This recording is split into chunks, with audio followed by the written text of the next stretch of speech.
Pinagkatiwala ang puso, ngunit tinraidor ng sariling asawa at matalik na kaibigan.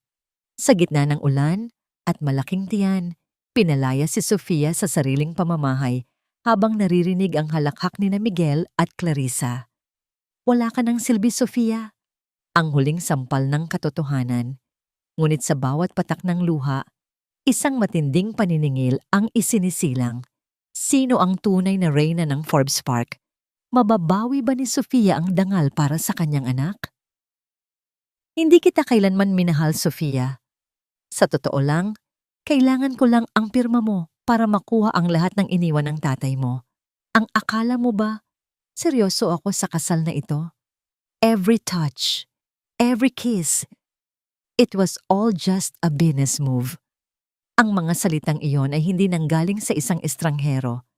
Nagmula yon sa bibig ni Miguel, ang lalaking pinagkatiwalaan ni Sofia ng kanyang buhay at ng sanggol na ngayon ay 7 buwan nang naninirahan sa kanyang sinapupunan. Ang boses ni Miguel ay malamig, walang bakas ng pagsisisi, at mas matalas pa sa anumang patalim na matatagpuan sa kusinang kinalalagyan ni Sofia ngayon. Sa mga sandaling iyon, hawak ni Sofia ang isang tray ng mainit na sinigang na hipon. Ito ang paboritong ulam ni Miguel na maingat niyang niluto sa kabila ng pamamanas ng kanyang mga paa at ang hapdi ng kanyang likod dahil sa bigat ng kanyang tiyan. Nais sana niyang surprisahin ang asawa sa kanilang anibersaryo. Ngunit siya ang nakatanggap ng sorpresang habambuhay na magmamarka sa kanyang kaluluwa. Nabitawan ni Sofia ang tray. Ang porselanang mangkok ay humalik sa sahig, nagkapira-piraso, at nagkalat ang mainit na sabaw sa kanyang paanan. Ngunit hindi niya naramdaman ang paso ng likido sa kanyang balat. Ang tanging nararamdaman niya ay ang tila paghinto ng pintig ng kanyang puso. Ang mundo na dati ay makulay at puno ng pangarap ay biglang nagmistulang abo sa kanyang paningin. Mula sa bahagyang nakabukas na pinto ng library, narinig niya ang isang pamilyar na tawa. Isang tawa na madalas niyang marinig sa mga sandali ng katuwaan. Kay Clarissa yon, ang kanyang matalik na kaibigan mula pa noong kolehiyo. "You're so mean, Miguel," wika ni Clarissa na may halong laro sa boses. Pero aminin mo, magaling siyang umarte bilang martyr na asawa. Ni hindi niya napansin na habang natutulog siya sa gabi, tayo ang magkasama sa kabilang kwarto. Ang bawat salita ay parang mga karayom na isa-isang itinutusok sa dibdib ni Sofia. Ang kanyang mga kamay ay nagsimulang manginig at ang kanyang paningin ay lumabo dahil sa mga luhang pilit na kumakawala. Nais niyang sumigaw, nais niyang pumasok sa silid na yon at saktan ang mga taong nagtaksil sa kanya. Ngunit ang kanyang katawan ay tila naging bato, ang kanyang lalamunan ay nanuyo. At ang tanging tunog na lumabas sa kanyang bibig ay isang mahinang hikbi na lunod sa katahimikan ng malawak na mansyon. Napahawak siya sa kanyang malaking tiyan. Naramdaman niya ang maras na sipa ng kanyang anak. Tila ba maging ang sanggol ay nararamdaman ang pait ng katotohanan. "Anak, patawad." Bulong niya sa sarili. Ang boses ay basag na parang ang porselana sa sahig. Lalong naging masakit ang lahat nang maalala niya ang kanyang ama. Namatay ang kanyang ama na ang huling hiling ay ang makita siyang masaya sa piling ni Miguel. Ipinagkatiwala ng kanyang ama ang lahat ng pinaghirapang ari-arian sa lalaking akala niya ay magiging katuwang niya sa pagbuo ng pangarap. Ngunit ang lahat ng iyon ay isang malaking kasinungalingan, isang planadong panlilinlang upang dahan-dahang nakawin ang kanyang dangal at kinabukasan. Ang bawat sulok ng mansyon na dati ay itinuturing niyang tahanan ay biglang nagmistulang isang malaki at malamig na bilangguan.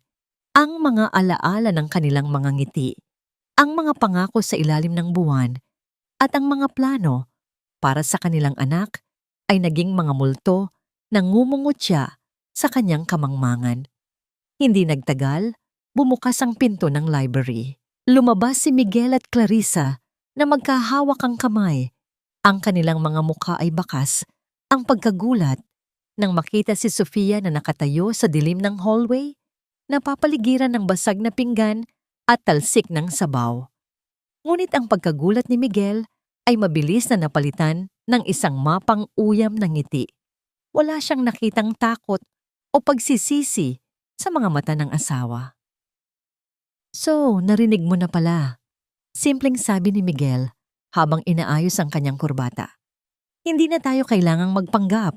Honestly, Sofia, nakakasawa na rin ang mukha mong laging mukhang biktima. You're just a signature to me, nothing more."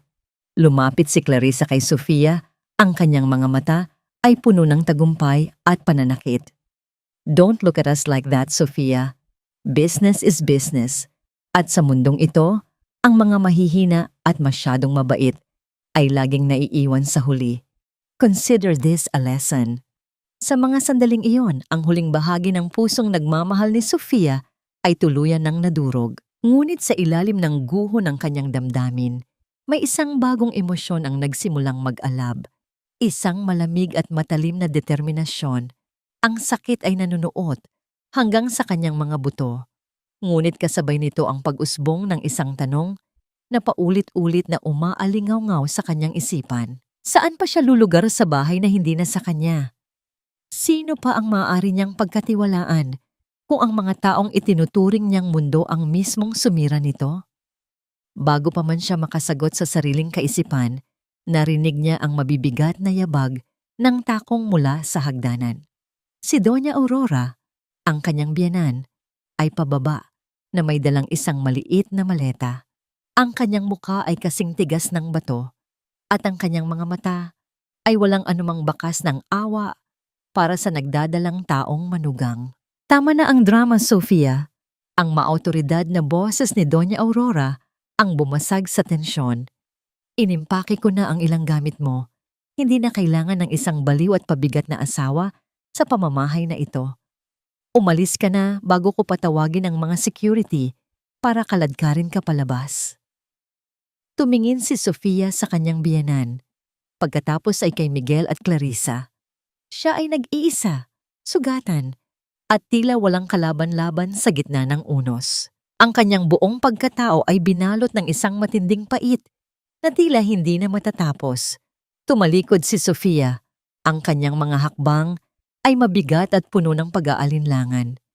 Ngunit habang siya ay naglalakad papalayo sa mga taong nagnakaw ng kanyang kaligayahan, isang pangako ang kanyang ibinaon sa bawat patak ng kanyang luha. Hindi ito ang wakas. Ito ay ang simula lamang ng isang mahaba at madugong paniningil na hindi nila inaasahan. Napatigil siya sa may pintuan ng mansion, lumingon sa huling pagkakataon, at sa loob ng kanyang isipan ay nagtanong, hanggang kailan kaya tatagal ang kanilang halakhak bago sila malunod sa sarili nilang mga kasalanan? Ang bawat hakbang ni Sofia papalayo ay tila pagtalikod sa sarili niyang kaluluwa. Ngunit hindi pa siya nakakarating sa malaking tarangkahan nang marinig niya ang malamig at mapang-utos na boses ni Miguel. "Hindi siya aalis, Mama. Sa kalagayan niya ngayon, baka kung ano ang sabihin niya sa labas. People will talk. Sabihin nila, pinabayaan natin ang asawa ko habang buntis. We need to keep her here for her own safety." Ang mga salitang safety at safety ay tumunog na parang mga rehas na bakal na isa-isang bumabagsak sa paligid ni Sofia. Alam niya ang ibig sabihin nito. Hindi siya papalayasin dahil sa awa, kundi dahil natatakot silang mabunyag ang kanilang mga baho bago pa man nila tuluyang malimas ang kumpanya ng kanyang ama. Ibinalik si Sofia sa kanyang silid. Ang silid na dati ay puno ng halimuyak ng mga sariwang bulaklak at pagmamahal. Ngunit ngayon ay amoy alikabok at pagkakataon. Kinuha ni Miguel ang kanyang cellphone at ang lahat ng paraan upang makatawag sa labas. Ang bawat bintana ay ipinako at ang pinto ay nilagyan ng kandado mula sa labas. Ang mansion na Forbes Park ay naging isang gintong hawla at si Sofia ang ibong pinutulan ng pakpak. Lumipas ang mga araw na tila isang mahabang bangungot. Tuwing umaga, pumapasok si Doña Aurora na may dalang tray ng pagkain at isang maliit na puting tableta. Ang mukha ng matanda ay nakasuot ng maskara ng pag-aalala, isang plastik na pagmamalasakit na mas nakakasuka kaysa sa lason. Inumin mo ito, Sofia. Para ito sa nerbiyos mo. Sabi ng doktor, masyado kang naging emosyonal kaya nagdedeliryo ka. Postpartum depression daw yan, kahit hindi ka pa nanganganak. Masyado kasing mahina ang loob mo, anak. Wika ni Doña Aurora habang pilit na isinusubo ang gamot. Tiningnan ni Sofia ang kanyang biyenan. Nakikita niya ang kislap ng katusuhan sa likod ng mga salitang anak. Alam ni Sofia na ang tabletang iyon ay hindi para sa kanyang kalusugan, kundi upang gawin siyang laging tulog, laging lutang, at laging walang kakayahang lumaban. Tumango siya ng dahan-dahan, inilagay ang gamot sa ilalim ng kanyang dila at uminom ng tubig. Nang makalabas na ang matanda at marinig ni Sofia ang pag-ikot ng susi sa pinto, mabilis niyang iniluwa ang tableta sa isang maliit na tissue at itinago ito sa ilalim ng kutsyon ng crib na inihanda niya noon para sa kanyang sanggol. Ang mapait na lasa ng gamot ay nanatili sa kanyang dila, isang paalaala na ang bawat sandali ng kanyang buhay ngayon ay isang labanan ng talino. Isang hapon, habang nagpapanggap siyang tulog, pumasok ang mata ng katulong na si Nanay Ising upang maglinis. Si Nanay Ising ang pinakamatagal na silbi sa bahay, ang nakasaksi sa paglaki ni Sofia sa ilalim ng pagmamahal ng kanyang ama. Habang nagpupunas ng alikabok, naramdaman ni Sofia ang isang mainit at magaspang na kamay na humawak sa kanyang braso. "Iha, gising ka ba?" Bulong ni Nanay Ising. Ang boses nito ay puno ng takot, ngunit may kasamang malasakit. Idinilat ni Sofia ang kanyang mga mata. Sa unang pagkakataon, sa loob ng maraming araw, nakakita siya ng isang kakampi. Hindi siya nagsalita. Sa halip ay hinawakan niya ng mahigpit ang kamay ni Nanay Ising. Ang kanilang mga mata ay nag-usap, isang tahimik na sumpaan na hindi nila hahayaang magtagumpay ang kasamaan sa loob ng bahay na ito. Ang dugtong sa isipan ni Sofia habang nanginginig ang kanyang mga labi. "Iha," bulong muli ni Nanay Ising, habang ang mga mata nito ay mabilis na sumusulyap sa pinto. "Huwag kang mawawalan ng pag-asa. Alam kong hindi ka baliw. Nakita ko kung paano nila itinatapon ang mga gamot mo sa basurahan bago kanila painumin ng bago. Mag-ingat ka, Sofia. Ang mga dingding dito ay may mga tainga." Isang mabilis na pag-abot ang ginawa ni Nanay Ising sa ilalim ng kanyang apron. Inilabas niya ang isang maliit na supot na tela na naglalaman ng ilang barya at lukot na 20 pesos. "Ipunin mo ito, Iha. Pakonti-konti. Hindi ko alam kung kailan mo ito kakailanganin, pero ang bawat sentimo ay kalayaan." Naramdaman ni Sofia ang init ng luha sa kanyang mga mata sa gitna ng karangyaan ng Forbes Park, sa gitna ng mga chandelier na kristal at mga mamahaling muebles. Ang tunay na kayamanan ay matatagpuan sa magaspang na palad ng isang matandang katulong. Kinuha ni Sofia ang supot at mabilis itong isinilid sa ilalim ng kutsyon ng crib, katabi ng mga iniluwa niyang tableta. Ito ang kanyang golden moment, isang maliit na hakbang, isang lihim na pundasyon para sa kanyang pagbangon. "Salamat, Nanay Ising," mahina niyang sagot. "Huwag kang mag-alala sa akin. Para sa anak ko, magiging matatag ako." Ngunit ang katahimikan ng hapon ay muling nabasag nang marinig ang yabag ng mga takong sa hallway. Mabilis na bumalik si Nanay Ising sa kanyang paglilinis. Habang si Sofia ay muling nagpanggap na tulog, ang kanyang paghinga ay ginawa niyang mabagal at tila malalim ang pagkakaidlip. Bumukas ang pinto ng walang katok. Si Clarissa yon. Pumasok siya na tila siya na ang bagong may-ari ng silid. Naamoy ni Sofia ang matapang na pabango nito, ang pabangong madalas niyang amuyin sa kurbata ni Miguel nitong mga nakaraang buwan. Narinig niya ang pagbukas ng mga drawer ng kanyang vanity table. Ang tunog ng mga alahas na kinakalkal ay parang mga kuko na kumakamot sa kanyang balat.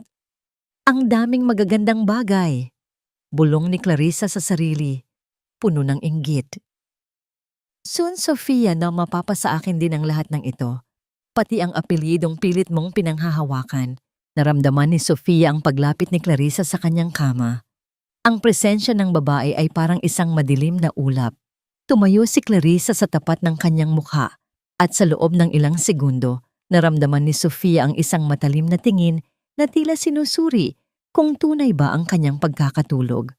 Alam mo, Sofia, wika ni Clarissa, ang boses ay puno ng kamandag. Masyado kang naging kampante. Akala mo, sapat na ang pagiging mabait na asawa. Pero tingnan mo ngayon, nakakulong ka rito habang kami ni Miguel ay nagpaplano na para sa aming kasal pagkatapos mong manganak at maideklarang hindi fit na maging ina. Nanigas ang buong katawan ni Sofia. Hindi fit na maging ina? Iyon pala ang balak nila, ang agawin ang kanyang anak at itapon siya sa isang mental institution. Ang galit ay nag-uumapaw sa kanyang dibdib, ngunit nanatili siyang hindi gumagalaw. Bago lumabas si Clarissa, narinig ni Sofia ang pagbukas ng pinto ng closet kung saan nakatago ang lumang vault ng kanyang ama. Doon, nakita ni Sofia sa kanyang isipan si Doña Aurora na madalas ding nakatitig sa vault na yon. Bakit ganoon na lamang ang interes nila sa mga lumang dokumento ng kanyang tatay? Anong lihim ang itinatago ng bakal na pintong yon na hindi pa nila nabubuksan? Ito ay isang misteryong nakabitin sa hangin, isang piraso ng puzzle na kailangan niyang mabuo. Lumipas ang ilang oras at nang tuluyan ng tumahimik ang bahay, dahan-dahang bumangon si Sofia. Ang kanyang tiyan ay kumirot, isang babala na ang stress ay unti-unti nang kumakain sa kanyang lakas. Lumapit siya sa bintana. Sinubukang silipin ang labas sa pagitan ng mga nakapakong kahoy. Nakita niya si Manong Ben sa malayo, nagdidilig ng mga halaman, ngunit ang kanyang mga mata ay laging nakatingala sa bintana ni Sofia. Sa sandaling iyon, nagkaroon siya ng lakas ng loob. Kumuha siya ng isang maliit na salamin at sinubukang gamitin ang refleksyon ng araw para magbigay ng signal. Ngunit bago pa man niya ito magawa, biglang bumukas ang pinto ng marahas. Bakit dilat pa ang mga mata mo, Sofia? Si Clarissa iyon, bumalik para sa isang bagay na nakalimutan niya. Ang kanyang mga mata ay nanlilisik habang nakatingin sa salamin na hawak ni Sofia. Ang kanyang labi ay kumibot sa isang malupit na ngiti. Sabi ko na nga ba, nagpapanggap ka lang, singal ni Clarissa habang mabilis na lumalapit. Miguel, Doña Aurora, gising ang reyna niyo. Mukhang kailangan na nating dagdagan ang dosis ng gamot niya. Ang takot ay muling bumalot kay Sofia habang naririnig ang mabibigat na yabag ni na Miguel at Doña Aurora na patungo sa kanyang silid. Ang kanyang tanging sandata, ang kanyang lihim, ay nabunyag na. Lunukin mo ito, Sofia, para sa sarili mong kabutihan ito. Ang boses ni Miguel ay parang kulog na nagpayanig sa buong silid habang marahas niyang hinawakan ang panga ni Sofia. Sa likuran niya, nakatayo si Doña Aurora na may hawak na baso ng tubig habang si Clarissa ay nakasandal sa pinto. Ang mukha ay bakas ang isang mapait na tagumpay. Ang bawat daliri ni Miguel na nakabaon sa balat ni Sofia ay nagpapaalala sa kanya na ang pag-ibig na dati niyang pinaniwalaan ay isa na ngayong madilim na bangungot. Sa gitna ng takot, isang kaisipan ang biglang sumagi sa isip ni Sofia. Kung mananatili siyang matino sa kanilang paningin, lalo nila siyang hihigpitan. Kailangan niyang maging ang taong gusto nilang makita. Isang babaeng nawawala na sa sariling kaisipan. Biglang humalakhak si Sofia. Ang tunog ng kanyang tawa ay basag, puno ng pait, at sadyang nakakakilabot pakinggan sa gitna ng gabing iyon. Hinayaan niyang lumaylay ang kanyang balikat at ang kanyang mga mata ay itiningin niya sa kawalan, tila walang nakikita. Ang mga bituin, Miguel, kinakausap nila ako, bulong ni Sofia habang ang laway ay bahagyang tumutulo sa gilid ng kanyang labi. Sabi nila, ang sanggol ko ay isang anghel na may itim na pakpak. Pinapaatras si Miguel. Ang kanyang muka ay kakikitaan ng pandidiri at bahagyang takot. Binitawan niya ang panga ni Sofia na tila nakahawak siya sa isang maduming basahan. Nagkatinginan sina Doña Aurora at Clarissa. Ang kanilang plano na palabasing baliw si Sofia ay tila nagkakatotoo ng mas mabilis kaysa sa inaasahan nila. Tingnan nyo, wika ni Doña Aurora, ang boses ay puno ng pagkukunwari. Tuluyan na siyang nilamon ng kanyang sakit. Iwanan na natin siya rito. Miguel, hayaan mo na ang mga katulong ang magbantay sa kanya. Hindi na siya makakaalis sa lagay na yan. Nang marinig ni Sofia ang pag-ikot ng susi at ang paglayo ng kanilang mga yabag, dahan-dahang nawala ang nangiti sa kanyang mga labi. Ang kanyang puso ay tumitibok ng mabilis dahil sa kaba. Pinunasan niya ang kanyang muka at huminga ng malalim. Ang pagpapanggap ay nakakapagod, ngunit ito ang tanging paraan upang bigyan siya ng pagkakataon na makagalaw nang hindi nila napapansin. Lumipas ang ilang oras hanggang sa tuluyang tumahimik ang mansyon. Gamit ang isang lumang hairpin na nakita niya sa ilalim ng cabinet, dahan-dahang kinalikot ni Sofia ang kandado ng bintana na sadyang hindi masyadong hinigpitan ni Nanay Ising kanina. Ang tunog ng pag-ikot ng mekanismo ay halos hindi marinig sa gitna ng huni ng mga kuliglig sa labas. Dahan-dahan siyang lumabas sa bintana. Ang kanyang malaking tiyan ay nagpapahirap sa bawat kilos niya. Ang malamig na hangin ng gabi ay humalik sa kanyang balat, tila nagbibigay ng bagong lakas. Naglakad siya patungo sa likod ng garden, kung saan ang mga matatandang puno ng mangga ay nagsisilbing anino sa dilim. Dito, iha. Isang pamilyar na boses ang narinig niya mula sa madilim na sulok ng hardin. Si Manong Ben, ang matandang driver ng kanyang ama, ay nakatayo roon habang nakabalabal ng isang lumang jacket. Ang amoy ng tabako at lupa na laging kasama ni Manong Ben ay nagpaalala kay Sofia sa kapanatagan ng kanyang kabataan. Mabilis na lumapit si Sofia at hindi niya napigilang mapahikbi nang maramdaman ang mainit na yakap ng matanda. Manong Ben, akala ko mag-isa na lang ako. Huwag kang umiyak, Sofia, bulong ni Manong Ben. Ang boses ay gumaralgal dahil sa emosyon. Alam ko ang lahat. Noon pa man, may hinala na ang iyong ama tungkol sa mga balak ni Miguel. Hindi lang siya nakakilos agad dahil sa kanyang biglaang pagkakasakit. Kinuha ni Manong Ben ang isang maliit na susi at isang lumang sulat mula sa kanyang bulsa. Ang papel ay madilaw na dahil sa kalumaan, ngunit ang sulat kamay ay malinaw na pagmamay-ari ng kanyang ama. Ibinilin ito ng iyong tatay sa akin bago siya pumanaw. Paliwanag ng matanda. Sinabi niya na ibigay ko lamang ito sa iyo kapag naramdaman mong wala ka ng malapitan. May lihim na account ang iyong ama. Isang pondo na hindi alam ni Miguel o ng kahit sino sa pamilyang iyon. At ang susi na ito ang magbubukas sa katotohanan na matatagpuan sa loob ng lumang vault sa library. Nanginginig ang mga kamay ni Sofia habang hinahawakan ang sulat. Binasa niya ang bawat salita ng kanyang ama. Ang bawat pangungusap ay parang isang yakap mula sa kabilang buhay, nagbibigay sa kanya ng dahilan upang lumaban. Nalaman niya na ang mansyon na tinitirhan nila ngayon ay nakapangalan pa rin sa kanya. At ang anumang pirma na nakuha ni Miguel ay walang bisa kung mapapatunayan ang panlilinlang nito. Manong Ben, kailangan ko ng tulong mo, wika ni Sofia. Ang kanyang mga mata ay nag-aapoy na ngayon sa determinasyon. Kailangan nating makuha ang mga dokumento sa loob ng vault nang hindi nila nalalaman. Ngunit bago pa makasagot si Manong Ben, naramdaman nila ang isang kakaibang pakiramdam na tila may nakatingin sa kanila. Tumingala si Manong Ben sa itaas na palapag ng mansion. Doon, sa isa sa mga bintana ng library, Nakita nila ang isang silueta ng isang tao na nakatayo at nakatingin sa kanilang direksyon. Ang liwanag ng buwan ay sapat na upang makita ang isang kislap ng salamin. May nakakita sa kanila. Bumalik ka na sa loob, Sofia. Ngayon na. Bulong ni Manong Ben nang may halong kaba. Mabilis na naglakad pabalik si Sofia. Ang kanyang puso ay tila lalabas sa kanyang dibdib.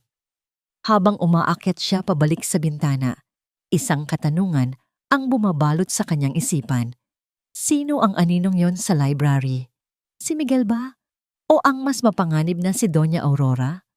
Sa loob ng madilim niyang silid, itinago ni Sofia ang sulat at ang susi sa loob ng isang luma at butas na unan. Ang katahimikan ng gabi ay nabasag ng tunog ng mabibigat na yabag sa hallway, papalapit sa kanyang pinto. Wala nang kwenta ang opinyon ng isang baliw, Sofia. Maupo ka at manahimik. Nandito ang mga bisita ko, kaya huwag kang magkakalat ng kahihiyan. Ang boses ni Miguel ay parang isang malamig na hampas ng hangin habang inaayos niya ang kanyang kurbata sa harap ng salamin. Si Sofia, na nakasuot ng isang kupas na duster at may magulong buhok para panindigan ang kanyang pagpapanggap, ay nanatiling nakayuko sa gilid ng mahabang hapagkainan. Ang kanyang mga kamay ay mahigpit na nakahawak sa gilid ng mga upuan, sapat na upang bumaon ang kanyang mga kuko sa kahoy na nara. Gabi iyon ng isang espesyal na hapunan sa mansyon. Ang hapag ay puno ng mga mamahaling putahe, may litson, hipon, at iba't ibang klase ng prutas na tila ba may malaking selebrasyon. Ngunit para kay Sofia, ang bawat amoy ng pagkain ay nagpapaalala sa kanya ng pait ng kanyang sitwasyon. Ang irony ay nanunuot sa kanyang sistema. Siya ang may-ari ng lahat ng ito, ngunit siya ang pinagmumukhang palamuti na walang halaga sa sarili niyang tahanan. Pumasok si Clarissa sa dining room, suot ang isang pulang damit na hapit sa katawan. Ang kanyang mukha ay puno ng kolorete at sa kanyang daliri ay kumikinang ang isang sing-sing na naging dahilan upang halos tumigil ang paghinga ni Sofia. Iyon ang engagement ring ng kanyang yumaong ina, isang pamanang ginto na may brilyante na itinago ni Sofia sa kanyang jewelry box na ngayon ay ninakaw na rin mula sa kanya. Good evening, everyone! Masiglang bati ni Clarissa, sabay haplos sa balikat ni Miguel sa harap mismo ni Sofia. Sana ay nagustuhan niyo ang mga bulaklak na ipinadala ko para sa center table. I thought this house needed more life. Salamat, Clarissa. Mas mabuti pang ikaw ang nag-aayos dito kaysa sa asawa kong laging nakatulala. Sagot ni Miguel na may halong pangungutya habang nakatingin kay Sofia. Naupo sila sa hapagkainan. Si Doña Aurora ay nasa kabisera. Ang kanyang mukha ay parang isang santang nagbabantay. Bago magsimulang kumain, hinawakan ni Doña Aurora ang mga kamay ni na Miguel at Clarissa at pilit na isinama ang kamay ni Sofia sa kanilang bilog. Panginoon, simula ng panalangin ni Doña Aurora, ang boses ay puno ng plastik na kabanalan. Salamat sa pagkaing ito. Gabayan niyo po ang aming pamilya, lalo na ang aming kawawang Sofia na nawawala sa tamang pag-iisip. Naway tanggapin niya ang kanyang kapalaran at wag nang maging pasakit sa kanyang asawa. Turuan mo siyang sumunod at manahimik para na rin sa ikabubuti ng bata sa kanyang sinapupunan. Amen. Ang bawat salita sa dasal na yon ay parang lason na ibinubuhos sa tenga ni Sofia. Ang paggamit ng relihiyon para itago ang kanilang kasamaan ay ang pinakamasakit na bahagi ng kanilang gaslighting. Ngunit sa ilalim ng mesa, ang kamay ni Sofia ay may ibang ginagawa. Lihim niyang binuksan ang isang maliit na digital recorder na ibinigay sa kanya ni Nanay Ising kanina, na nakatago sa loob ng isang sikretong bulsa sa kanyang duster. Habang kumakain, ang pag-uusap ni na Miguel at Clarissa ay lalong naging lantarang kawalang hiyaan. Miguel, pirma na lang ng board ang kailangan natin. Wika ni Clarissa habang humihigop ng wine. Kapag naibenta na natin ang ancestral house ng mga magulang ni Sofia sa Batangas, makukuha na natin ang capital para sa bago nating kumpanya sa Singapore. Wala nang makakapigil sa atin. Don't worry, Clarissa, sagot ni Miguel. Madaling makuha ang pirma ni Sofia. Isang pagpanggap lang na kailangan niya ng medical papers para sa anak niya. Pipirma yan ng hindi nagbabasa. After all, she's not in her right mind, di ba? Umalakak ang tatlo. Ang tunog ng kanilang tawanan ay tila mga kuko na kumakamot sa dingding ng puso ni Sofia. Ang bawat sip-sip nila ng alak ay galing sa pawis at dugo ng kanyang ama. Ito ang kanyang golden moment. Imbes na sumabog sa galit, tumayo si Sofia ng dahan-dahan. Kinuha niya ang pitsel ng tubig at lumapit kay Clarissa. Ang kanyang mukha ay nanatiling blangko, parang isang taong walang malay sa paligid. Tubig. Kailangan ng tubig ng mga bulaklak. Bulong ni Sofia, ang boses ay matamlay at tila galing sa malayo. Dahan-dahan niyang isinali ng tubig sa baso ni Clarissa. Ang tubig ay umahos mula sa pitsel, bumubula sa loob ng kristal na baso hanggang sa umapaw ito ng kaunti sa kamay ng babae. Nanigas si Clarissa, ang kanyang mukha ay bakas ang pagkairita, pero pinigilan niya dahil sa presensya ni Doña Aurora. Ngumiti si Sofia, isang maliit at tago ng ngiti. Habang tinitingnan ng takot sa mga mata ni Clarissa na baka bigla siyang magwala. Ito ang maliit na tagumpay ni Sofia. Ang makitang natatakot din sila sa kabaliwan na sila mismo ang gumawa. Umalis ka na rito, Sofia. Nakakairita ka. Singhal ni Miguel nang makitang nabasa ang kamay ni Clarissa. Pabalik na sana si Sofia sa kanyang upuan nang biglang dumanas ang isang matalim na kirot sa kanyang puson. Ang sakit ay parang isang kidlat na gumuhit mula sa kanyang likod patungo sa kanyang tiyan. Napahawak siya sa mesa, ang kanyang mga daliri ay nanginginig at ang kanyang mukha ay biglang namutla. Miguel, ang baby. Sumasakit ang tiyan ko. Mahina niyang sambit. Sa pagkakataong ito ay hindi na pag-arte ang nararamdaman niyang kaba. Tumingin lang si Miguel sa kanya. Ang mga mata ay walang anumang bakas ng pag-aalala. Itinuloy niya ang paghiwa sa kanyang karne at uminom muli ng wine. Umakyat ka na lang sa taas at matulog, Sofia. Masyado ka lang nag-overthink. Huwag mo kaming istorbohin sa pagkain. Malamig na sagot ni Miguel. Pero Miguel, seryoso ito. Parang may mali. Pakiusap ni Sofia, ang kanyang boses ay nanginginig na sa totoong takot para sa kanyang anak. Tumayo si Doña Aurora at lumapit sa kanya. Hindi para alalayan siya, kundi para itulak siya ng bahagya patungo sa pintuan. Sabi nang umakyat ka na, Sofia. Huwag kang gumagawa ng eksena para lang makuha ang atensyon ng asawa mo. Nakakasawa na ang drama mo. Habang paakyat ng hagdan si Sofia, hawak ang kanyang tiyan at ang bawat hakbang ay tila pag-akyat sa isang bundok ng tinik. Naririnig pa rin niya ang tawanan nila sa baba. Ang bawat halakhak ni na Miguel at Clarissa ay tila nanunumbat sa kanyang kahinaan. Nang makarating siya sa kanyang madilim na silid, naramdaman niya ang isang maligamgam na likido na dumadaloy sa kanyang hita. Ang kanyang puso ay tila tumigil sa pagtibok. Sa gitna ng katahimikan ng gabi, isang katanungan ang bumabalot sa kanyang isipan, puno ng desperasyon at bighati. Anong gagawin niya kung sa gabing ito ay mawala ang tanging dahilan kung bakit siya nananatiling buhay? Sapat na ba ang kanyang pagtitimpi kung ang buhay na mismo ng kanyang anak ang nakataya? Narinig niya ang tunog ng pag-lock ng pinto mula sa labas. Siya ay mag-isa, nakakulong, at ang kanyang anak ay nasa panganib. Dito na ako titira sa tabi ng kwarto mo, Sofia, para masiguro naming hindi ka nagagawa ng mga eksenang nakakahiya.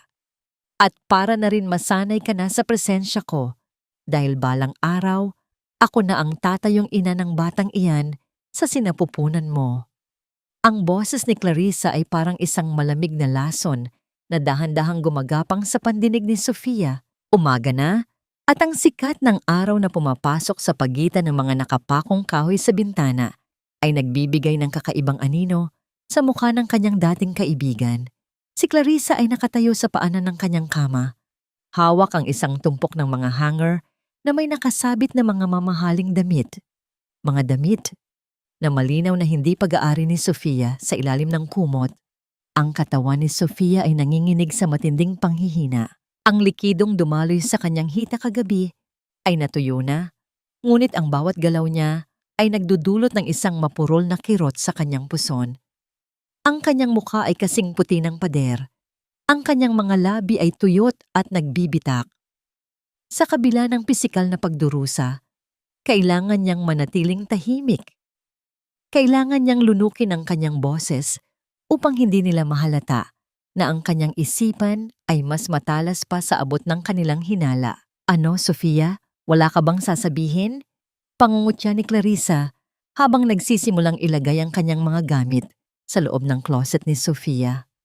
Ay oo nga pala, sabi ni Tita Aurora, nasa ibang mundo na ang isip mo. Sayang. Sayang ang ganda mo, naging baliw ka lang.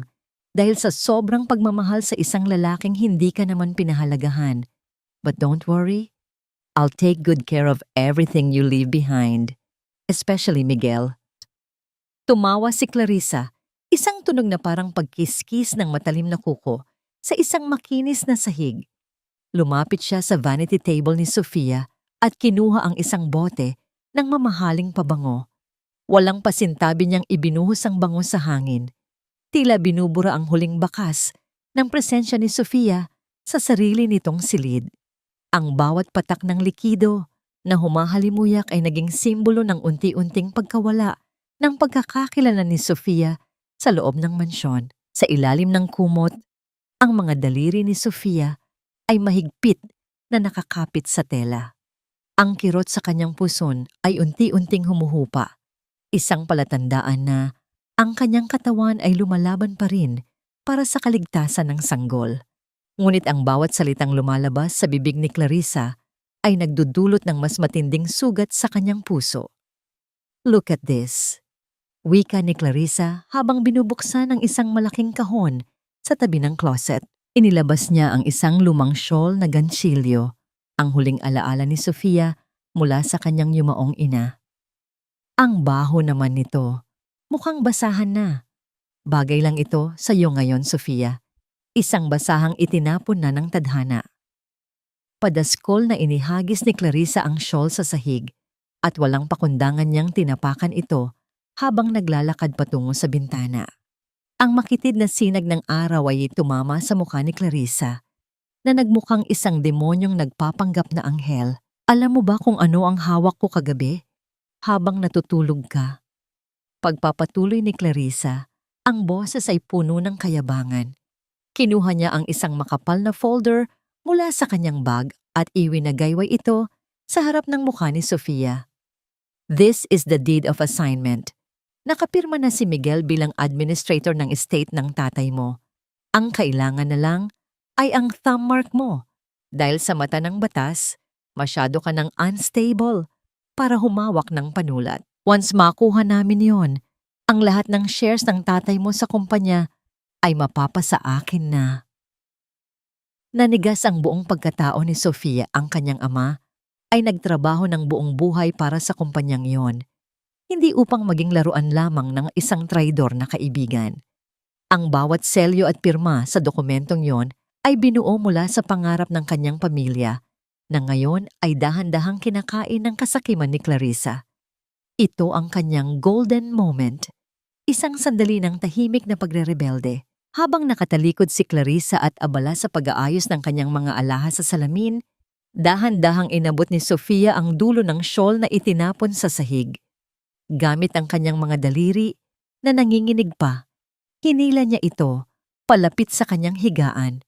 Iniyakap niya ang malamig na tela sa kanyang tiyan, tila ba humihingi ng basbas at lakas mula sa kanyang ina. Ang amoy ng lumang tela ay nagbigay sa kanya ng isang uri ng kapayapaan na hindi kayang nakawin ng sinuman. Sa gitna ng pangungutya, nahanap niya ang kanyang sandigan. Why are you so quiet, Sofia? Muling tanong ni Clarissa. Lumingon siya at nakitang yakap ni Sofia ang shawl. Gusto mo ba yan? Sige, yakapin mo ang basahan mo. Bagay kayong dalawa. Parehong luma. Parehong sira. Lumapit si Clarissa at kinuha ang isang baso ng gatas na iniwan ni Nanay Ising sa bedside table. Tiningnan niya muna ito, tila nag-iisip, bago dahan-dahang ibinuhos ang puting likido sa sahig sa mismong tapat ng pinto. Oops, my bad, sabi ni Clarissa na may nakakalokong ngiti. Linisin mo yan mamaya, ha? O baka gusto mong dilaan na lang? Sa sandaling iyon, bumukas ang pinto at pumasok si Miguel. Ang kanyang mukha ay seryoso at ang kanyang mga mata ay hindi man lang tumingin sa direksyon ni Sofia. Direkta siyang lumapit kay Clarissa at hinawakan ito sa baywang. Clarissa, stop playing with her. May meeting pa tayo sa mga investors ng Singapore Group, wika ni Miguel. Pagkatapos ay bumaling siya kay Sofia na may pandidiri.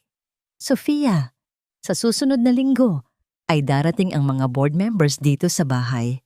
Magpanggap ka na lang na natutulog o kahit ano. Huwag na huwag kang lalabas ng kwartong ito. Do you understand? Hindi sumagot si Sofia. Hinayaan niyang lumaylay ang kanyang ulo, tila isang manika na nawalan ng buhay. Nang makalabas na ang dalawa at muling narinig ang tunog ng susi na pumipihit sa labas, dahan-dahang imulat ni Sofia ang kanyang mga mata. Ang apoy ng determinasyon sa loob niya ay lalong nag-alab. Napansin niya ang isang pirasong papel na nalaglag mula sa folder ni Clarissa kanina. Isang maliit na post-it note na may nakasulat na pangalan. Attorney Salvador. Final Execution. Sino si Attorney Salvador? Ito ang bagong misteryong nakabitin sa hangin. Alam ni Sofia na ang dating abogado ng kanyang ama ay si Attorney Valdez. Sino ang bagong pangalang ito na kasabwat sa pagpapatupad ng kanilang madilim na plano? Bumangon si Sofia. Dahan-dahan niyang nilabanan ang panghihina ng kanyang katawan. Lumapit siya sa pintuan at tiningnan ang natapong gatas sa sahig. Ang puting likido ay dahan-dahang kumakalat. Parang ang kanyang mga pangarap na unti-unting nadudungisan. Ngunit sa halip na maiyak, kumuha siya ng isang maliit na tissue at isinawsaw ito sa gatas. Isinulat niya ang pangalang Salvador sa likod ng sulat ng kanyang ama na itinatago niya sa unan. Ang kanyang bawat kilos ay puno ng ingat. Ngunit sa hindi inaasahang pagkakataon, narinig niya ang pagpihit muli ng doorknob. Hindi niya inaasahang babalik agad ang sinuman. Ang tunog ng metal na tumatama sa kahoy ay nagdulot ng matinding kaba sa kanyang dibdib. Wala siyang oras para bumalik sa kama. Napatigil si Sofia sa gitna ng silid. Hawak ang ebidensya ng kanyang pag-iimbestiga habang ang pinto ay dahan-dahang bumubukas. Bakit ka nakatayo riyan? Akala ko ba ay hindi mo na kayang igalaw ang iyong mga binti dahil sa sobrang panghihina? Ang boses na yon ay hindi kay Miguel o kay Clarissa. Ito ay ang matigas at mapanghusgang tinig ni Doña Aurora. Ang pinto ay tuluyan ng bumukas at ang matanda ay nakatayo roon. Hawak ang isang rosaryo sa kanyang kaliwang kamay, habang ang kanyang kanang kamay ay nakahawak pa rin sa doorknob. Ang kanyang mga mata, na tila mga mata ng isang lawin, ay mabilis na bumaba sa mga kamay ni Sofia. Mabilis na ikinuyom ni Sofia ang kanyang palad. Itinatago ang maliit na piraso ng papel sa loob ng kanyang kamao. Ramdam niya ang mabilis na pagtibok ng kanyang puso, tila isang tambol na nagbababala ng panganib. Dahan-dahan niyang hinayaan ang kanyang katawan na sumandal sa dulo ng kama, at ang kanyang mga mata ay muling itinungo sa kawalan. Ang kanyang labi ay bahagyang nakabukas na tila isang taong walang malay. Tubig! Kailangan ko ng tubig! Mahina at gumaralgal na sabi ni Sofia, habang ang kanyang katawan ay dahan-dahang dumausdos patungo sa sahig. Nagpapanggap na nawalan ng balanse. Lumapit si Doña Aurora, ngunit sa halip na tulungan ang nagdadalang taong manugang, ay tiningnan lamang niya ito ng may pandidiri. Ang tunog ng kanyang mga yabag sa parket na sahig ay tila bawat segundo ng isang orasan na nagbibilang ng nalalabing oras ni Sofia sa bahay na yon. Nakahandusay ka na naman sa sahig na parang isang pulubi, asar na sabi ni Doña Aurora. Tumayo ka riyan bago ka pa makita ng mga katulong at sabihing pinababayaan ka namin. At ano yang hawak mo? Nanigas si Sofia. Ang pawis sa kanyang palad ay nagdudulot ng bahagyang pagkabasa sa papel na itinatago niya. Wala. Wala po. Bulong niya habang dahan-dahang isinisiksik ang kamao sa ilalim ng kanyang hita. Bago pa man makapagsalita muli ang matanda, pumasok si Nanay Ising na may dalang planggana ng maligamgam na tubig. Doña Aurora, hayaan niyo na po. Ako na ang bahala sa kanya. Pinapatawag po kayo ni Sir Miguel sa baba. May kailangan daw po siyang itanong tungkol sa mga dokumento sa library. Tumingin ng matalim si Doña Aurora kay Nanay Ising bago muling bumaling kay Sofia. Siguraduhin mong uminom siya ng kanyang gamot, Ising. Ayokong marinig na nagwawala na naman siya mamaya.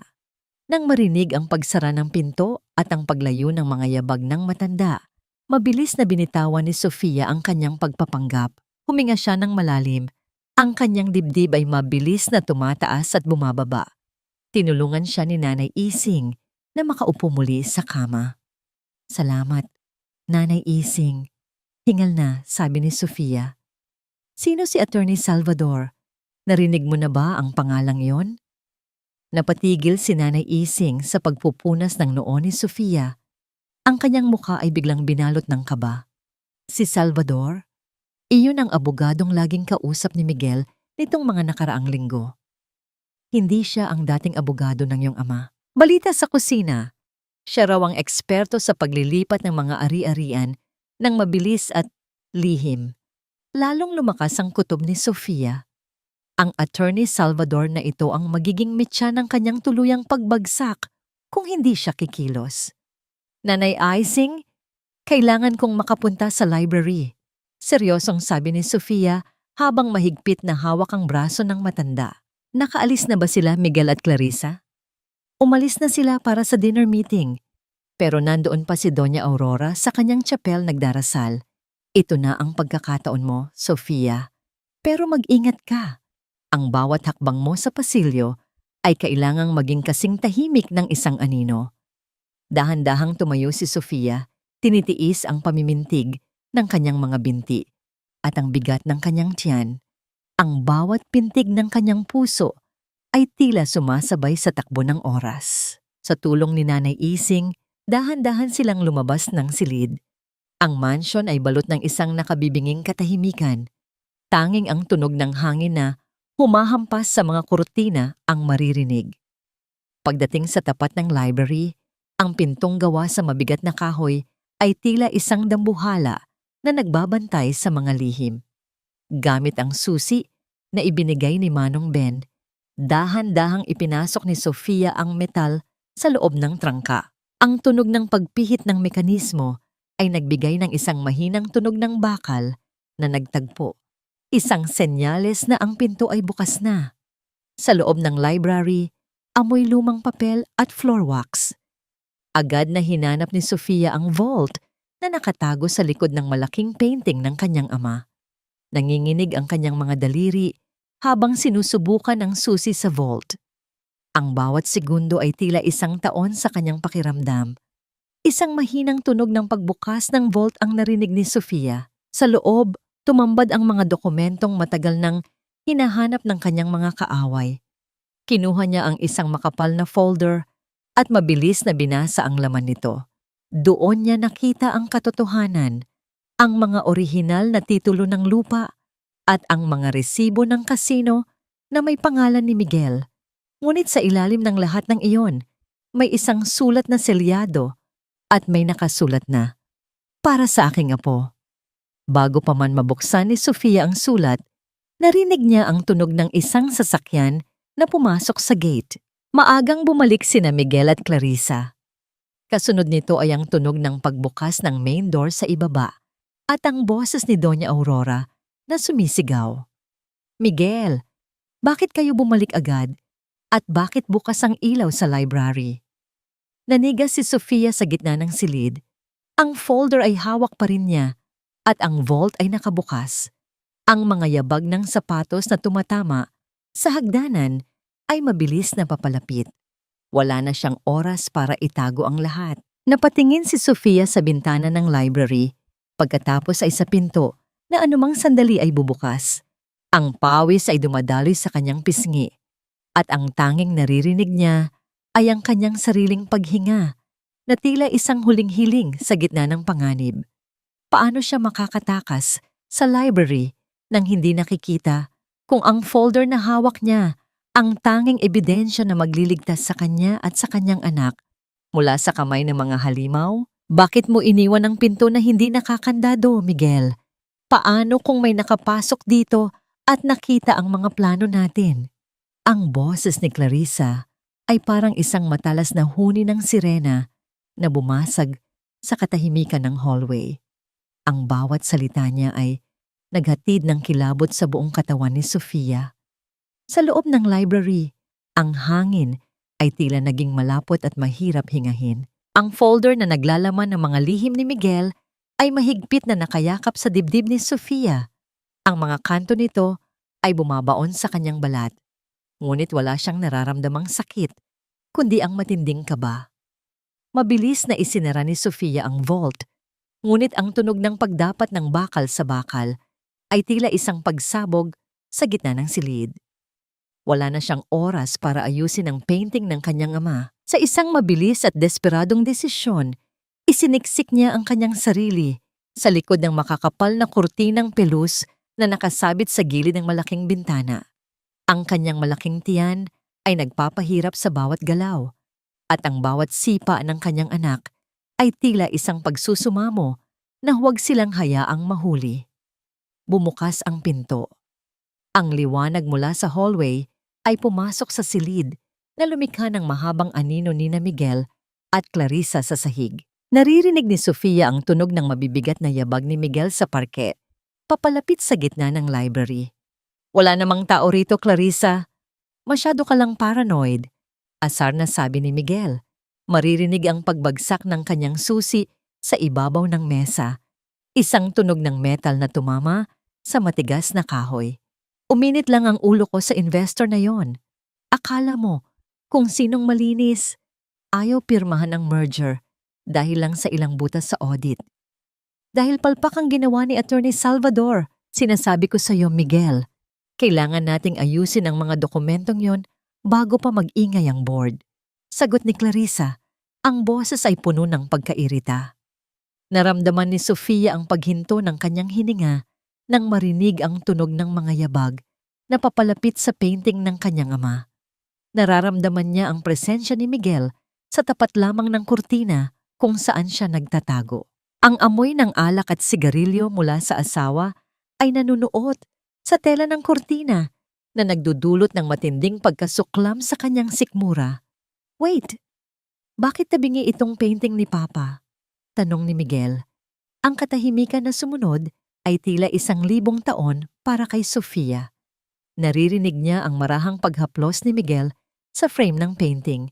Sa mga sandaling iyon, ang puso ni Sofia ay tila lalabas na sa kanyang lalamunan. Ang pawis ay dumadaloy mula sa kanyang noo patungo sa kanyang mga mata. Ngunit hindi siya nangahas na kumurapam ito ang kanyang misteryong nakabitin. Ang takot na anumang segundo ay mahahawi ang kurtina at mabubunyag ang lahat. Ngunit bago pa man mahawakan ni Miguel ang vault, isang malakas na tunog ng basag na baso ang narinig mula sa ibaba. Kasunod ang tili ni Nanay Ising. Diyos ko, ang apoy! Miguel! Aurora! Tulong! Tulong! Sigaw ni Nanay Ising mula sa kusina. Anong nangyayari? Sigaw ni Miguel. Sabay takbo palabas ng library, kasunod si Clarissa. Ang kanilang mga yabag ay mabilis na lumayo, pababa ng hagdanan. Alam ni Sofia na yun ang pagkakataon niya. Ang distraction na ginawa ni Nanay Ising ay ang kanyang tanging paraan para makatakas. Sa kabila ng panghihina ng kanyang mga tuhod, lumabas siya mula sa likod ng kurtina. Mabilis niyang inayos ang painting, isinuksok ang folder sa loob ng kanyang maluwag na duster at dahan-dahang lumabas ng library. Pagdating niya sa madilim na pasilyo, nakita niya si Doña Aurora na mabilis ding bumababa. Hindi siya napansin ng matanda dahil sa taranta. Mabilis na pumasok si Sofia sa kanyang silid at ibinanday ang pinto. Humiga siya sa kama, hinihingal, habang ang folder ay nakatago sa ilalim ng kanyang likuran. Sa labas, naririnig niya ang mga sigawan at ang tunog ng tubig na isinasaboy sa sahig. Maya-maya pa, tumahimik ang lahat. Isang intentional accident ang ginawa ni Nanay Ising para iligtas siya, at alam ni Sofia na may malaking utang na loob siya sa matanda. Dahan-dahan niyang inilabas ang folder. Binuksan niya ang selyadong sulat na may nakasulat na, "Para sa aking apo." Sa loob nito, nahanap niya ang isang dokumentong hindi niya inaasahan, isang trust fund na may kalakip na video file sa isang maliit na USB drive. Binasa niya ang huling habilin ng kanyang ama. "Sofia, kung binabasa mo ito, ibig sabihin ay dumating na ang kinatatakutan ko. Huwag kang magtitiwala kay Miguel. Ang lahat ng yaman ng pamilya natin ay nakatago sa account. Natanging ang fingerprint mo at ang DNA ng iyong anak ang makakapagbukas. Pinrotektahan ko kayo hanggang sa huli." Naramdaman ni Sofia ang pag-agos ng mainit na luha sa kanyang mga pisngi. Ang kanyang ama ay hindi siya pinabayaan, ngunit sa likod ng folder may isa pang nakasingit na papel. Isang litrato. Isang litrato ni Miguel at ng isang batang lalaki na kamukhang kamukha niya, kasama ang isang babaeng hindi si Clarissa. Isang panibagong pait ang bumalot kay Sofia. Hindi lang si Clarissa ang itinatagong babae ni Miguel. May isa pa, isang pamilyang matagal na niyang itinatago gamit ang pera ng ama ni Sofia. Bago pa man maproseso ni Sofia ang lahat, bumukas ang pinto ng kanyang silid. Pumasok si Miguel. Basang-basa ang polo at mukhang galit na galit. Lumapit siya sa kama ni Sofia at marahas siyang hinila paupo. "Saan ka nanggaling kanina, Sofia?" Sabi ni Clarissa. Parang may nakita siyang anino sa library. At bakit amoy lumang papel ang kwartong ito? Tumingin si Sofia sa mga mata ng kanyang asawa. Ang takot ay wala na. Napalitan na ng isang malamig na puot. Ngunit kailangang manatiling sarado ang kanyang bibig. Sa ilalim ng kanyang likuran, nararamdaman niya ang matitigas na kanto ng folder na tila nagbabantay sa kanyang buhay. Ang bawat segundo ng pagtitig ni Miguel ay parang isang matalim na kutsilyo na dahan-dahang humahati sa kanyang hininga. "Amoy papel?" bulong ni Sofia. Ang kanyang boses ay nanginginig at tila galing sa ilalim ng lupa. Pinilit niyang gawing lito ang kanyang mga mata, hinayaang bumagsak ang kanyang balikat na tila isang taong wala ng lakas. Baka ang mga multo ni Papa, Miguel, sinasabi nila sa akin na ang bahay na ito ay amoy abo na, katulad ng puso ko. Isang malakas na singhal ng inis ang pinakawalan ni Miguel. Marahas niyang binitawan ang panga ni Sofia, tila nandidiri sa bawat dampi ng kanyang balat sa asawang itinuturing na niyang basura. Humakbang pabalik si Miguel. Ang kanyang mga mata ay mabilis na nililibot ang bawat sulok ng silid. Naghahanap ng anumang hindi tugma sa ayos ng silid ng isang taong nawawala sa sarili. Sa bawat segundong lumilipas, nararamdaman ni Sofia ang magaspang na papel ng folder na bumaon sa kanyang likuran. Ang bawat sipa ng sanggol sa loob ng kanyang sinapupunan ay tila isang babala na huwag siyang magpapakita ng anumang emosyon na maglalantad sa kanyang tunay na lagay. Ang hangin sa loob ng silid ay tila naging malapot, puno ng amoy ng usok mula sa kusina na humahalo sa halimuyak ng lumang alikabok na dala niya mula sa library.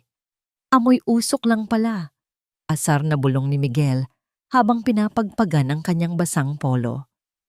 Muntik nang masunog ang kusina dahil sa katangahan ni Ising. "At ikaw, Sofia, huwag mo akong tinitingnan ng ganyan.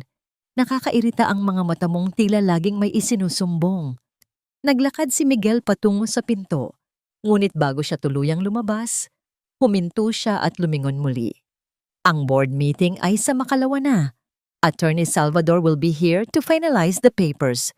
Huwag mong susubukang gumawa ng eksena, dahil kung hindi, Baka hindi mo na masilayan ang batang yan paglabas niya sa mundo. Ang tunog ng pagbagsak ng pinto at ang muling pag-ikot ng susi mula sa labas ay tila isang hatol ng kamatayan na umaling-awngaw sa apat na sulok ng silid. Nang matiyak ni Sofia na malayo na ang mga yabag ni Miguel, dahan-dahan siyang bumangon. Ang bawat himaymay ng kanyang kalamnan ay tila sumisigaw sa sakit. Ngunit mas matindi ang hapdi sa kanyang puso nang muling mahagip ng kanyang paningin ang litratong nakuha niya sa loob ng folder. Isang litrato ng kaligayahan, si Miguel, nakangiti habang karga ang isang batang lalaking may 4 na taong gulang at sa tabi nila ay isang babaeng may maamong mukha na tila isang anghel. Ngunit ang anghel na iyon ay hindi estranghero kay Sofia. Siya si Elena, ang nakababatang kapatid ni Clarissa na binalita nilang namatay na sa ibang bansa. 3 taon na ang nakalilipas. Isang matinding pait ang nanuot sa lalamunan ni Sofia. Hindi lang siya pinagtaksilan ng kanyang asawa at matalik na kaibigan. Ginawa siyang gatasan ng isang buong pamilya ng mga mandaraya.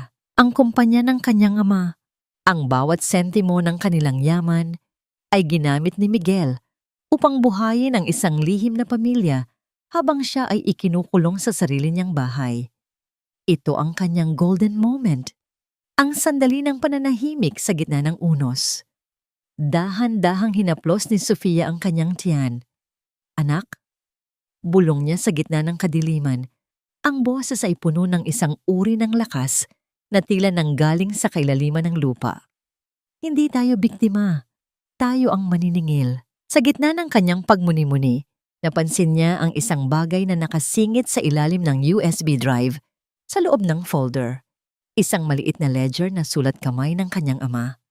Doon, nakalista ang bawat transaksyon ni Miguel, ang bawat pisong ninakaw nito mula sa kumpanya na inilipat sa isang account sa Singapore.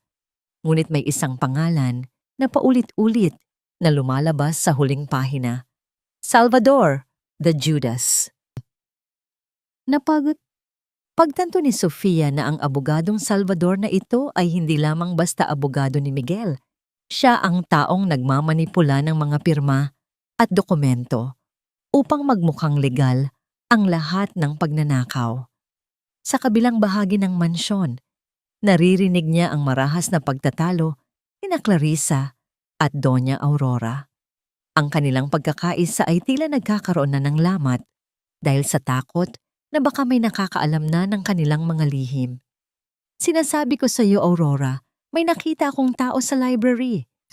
Bulyaw ni Clarissa mula sa hallway. Kung hindi si Sofia, sino? Si Ising o si Ben? Kailangan na nating tapusin ito bago pa tayo mabulilyaso. Kinuha ni Sofia ang USB drive at mabilis itong isinilid sa loob ng locket ng kanyang kwintas, ang tanging alahas na hindi nila nakuha dahil lagi itong nakatago sa ilalim ng kanyang duster. Ang folder naman ay maingat niyang isiningit sa pagitan ng mga spring ng kanyang kama, isang lugar na alam niyang hindi nila kailanman papansinin dahil sa kadumihan nito. Humiga siya muli, pinilit na pakalmahin ang kanyang paghinga. Ngunit sa gitna ng katahimikan, narinig niya ang isang mahinang tunog sa labas ng kanyang bintana. Ang tunog ng mga kuko na kumakamot sa kahoy. Isang maliit na papel ang pilit na isinusiksik sa pagitan ng mga tabla ng bintana. Mabilis itong kinuha ni Sofia at binasa sa ilalim ng liwanag ng buwan. Sofia, nasa labas ang mga tauhan ni Salvador. Binabantayan ang bawat labas at pasok ng mansyon. Huwag kang gagawa ng anumang kilos bukas ng umaga. May darating na hindi nila inaasahan. Ben? Sino ang darating at paano makakaapekto ang pagdating na ito sa planong pagpapapirma kay Sofia sa susunod na araw? Sa gitna ng kanyang pag-iisip, biglang may kumatok sa pinto. Ngunit ang katok na ito ay hindi marahas. Ito ay 3 mahihinang katok. Isang senyales na tanging si Nanay, Ising lamang ang gumagawa. Iha, buksan mo ang pinto ng bahagya. May iniwan si Manong Ben para sa'yo. Isang bagay na makakatulong sa'yo para sa board meeting bukas. Binuksan ni Sofia ang pinto ng kaunti at iniabot ni Nanay Ising ang isang maliit na bote ng eye drops at isang pulbos. Gamitin mo ito para magmukha kang mas malala pa kaysa sa tunay na kalagayan mo. Kailangan mong magmukhang malapit na sa kamatayan para hindi nila pilitin ang thumb mark mo sa harap ng maraming tao. Ito ang misteryong nakabitin sa kabanatang ito. Ang planong hindi inaasahan ni na Miguel. Ngunit bago pa man makapagsalita si Sofia, narinig niya ang boses ni Clarissa na papalapit. Ising, anong ginagawa mo sa harap ng kwarto ni Sofia? Nanigas si Sofia sa loob ng silid habang hawak ang bote ng gamot. Ang bawat segundong lumilipas ay tila isang timer ng bomba na malapit ng sumabog. Huwag mong isipin na may magliligtas pa sa'yo, Sofia. Pagkatapos mong ilabas ang batang yan, itatapon ka namin sa lugar na kahit anino mo ay hindi na masisikatan ng araw. Doon ka nababagay. Sa dilim, kasama ng mga baliw na katulad mo. Ang boses ni Clarissa ay parang isang matalim na bubog na pilit na ibinabaon sa pandinig ni Sofia. Kahit nakasara ang pinto, naririnig niya ang bulyaw nito kay Nanay Ising sa labas. Ang bawat salita ay puno ng lason. Isang deklarasyon ng digmaan na walang ititira. Sa loob ng madilim na silid, hawak ni Sofia ang maliit na bote ng eye drops at ang pulbos na iniabot ni Nanay Ising. Ang kanyang mga kamay ay nanginginig, hindi dahil sa takot, kundi dahil sa matinding puot na unti-unting lumalamon sa kanyang pagkatao. Tumingin siya sa salamin, ang kanyang mukha ay maputla, ang kanyang mga mata ay malalim ang itim sa paligid dahil sa puyat at iyak. Siya ay mukhang isang anino ng babaeng dati ay puno ng buhay. Ito ang magsasakang mithiin ng kanyang paghihiganti. Habang naririnig niya ang usapan tungkol sa kanyang anak na tila isang kagamitan lamang na kailangang makuha. Naramdaman ni Sofia ang isang matinding kirot sa kanyang dibdib. Ang bawat sipa ng sanggol ay tila isang pagsusumamo. Inay, iligtas mo ako. Ang puso niya ay tila unti-unting nadudurog sa bawat matalim na salita ni na Clarissa. Ngunit mula sa sakit na yon, dahan-dahang nabuo sa loob niya ang isang matibay na pasya. Isang determinasyong hindi na kayang tapatan ng kahit anong pang-aapi. Maingat niyang pinatak ang ilang patak ng gamot sa kanyang mga mata. Sandali siyang napapikit ng maramdaman ang bahagyang hapdi. Dahilan upang mamula ang kanyang mga mata at magmukhang malabo ang kanyang paningin. Pagkatapos, marahan niyang ipinahid ang kaunting maputing pulbos sa kanyang labi at pisngi. Sa loob lamang ng ilang sandali, nagbago ang kanyang anyo, maputla, tila walang sigla, parang isang taong halos mawalan na ng lakas, ngunit pilit pa ring tumatayo. Ang bawat galaw niya sa harap ng salamin ay puno ng pait. Paano humantong sa ganito ang lahat? Ang asawang pinangakuan niyang mamahalin habang buhay ang siya palang magiging dahilan ng kanyang unti-unting pagkamatay. Ang katahimikan ng gabi ay nabasag ng tunog ng marahas na pagbukas ng pinto. Pumasok sina Miguel at Doña Aurora. Kasunod si Clarissa na may mapang-uyam na ngiti. Ang amoy ng alak mula kay Miguel ay muling sumalubong sa kanya. Isang amoy na simbolo na ng kanyang pagdurusa. Bangon, Sofia. Narito na ang mga board members sa baba. Attorney Salvador is waiting, bulyaw ni Miguel. Ngunit napatigil siya nang makita ang hitsura ni Sofia. Ang mga mata ni Sofia ay namumula at tila luha ang hindi tumitigil. Ang kanyang balat ay kasing puti ng papel at ang kanyang labi ay nagbibitak. Mukha siyang isang taong anumang sandali ay malalagutan ng hininga. Diyos ko, Miguel! Ano ang nangyari sa kanya? Gulat na tanong ni Doña Aurora, bagaman ang kanyang boses ay mas bakas ang takot na baka hindi matuloy ang pirmahan kaysa sa tunay na pag-aalala. Baka nag-inarte lang yan para hindi makababa. Iritang sabi ni Clarissa. Sabay lapit kay Sofia at marahas itong hinila mula sa kama. Tumayo ka riyan, Sofia. huwag mong subukang ipahiya kami sa harap ng mga investors. Dahil sa panghihina at sa epekto ng gamot, bumagsak si Sofia sa sahig. Ang tunog ng kanyang katawan na tumama sa matigas na parke ay umalingaw-ngaw sa silid. Hindi siya gumalaw. Nanatili siyang nakahandusay, ang kanyang paghinga ay ginawa niyang mababaw at tila naghihingalo. Sinasabi ko sa iyo, Miguel, mamatay na yata yan, kaba ni Clarissa. Paano ang thumb mark kung mawawalan siya ng malay? Dalhin siya sa baba. Ngayon din, utos ni Miguel.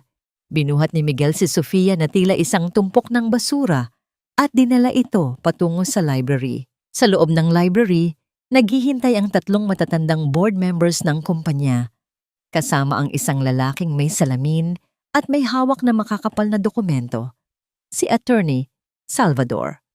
Ang silid ay puno ng usok ng sigarilyo at ang mabigat na tensyon ng mga taong naghihintay ng kanilang parte sa nakaw na yaman. Pasensya na kayo, mga Ginoo, wika ni Doña Aurora habang nagpapahid ng pekeng luha sa kanyang mata. Masyado nang malala ang sakit ng aking manugang, ngunit bago siya tuluyang mawalan ng bait, nais niyang masiguro ang kinabukasan ng kumpanya sa pamamagitan ng paglilipat ng kanyang mga karapatan kay Miguel. Inilapag ni Attorney Salvador ang mga papel sa harap ni Sofia, na ngayon ay nakalundo sa isang malaking upuan, tila walang buhay.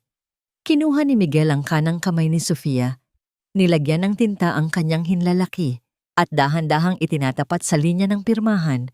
Naramdaman ni Sofia ang lamig ng tinta sa kanyang balat. Ito na ang huling hakbang. Kapag dumampi ang kanyang daliri sa papel, mawawala na ang lahat. Ang kanyang puso ay tumitibok ng mabilis, tila isang babala.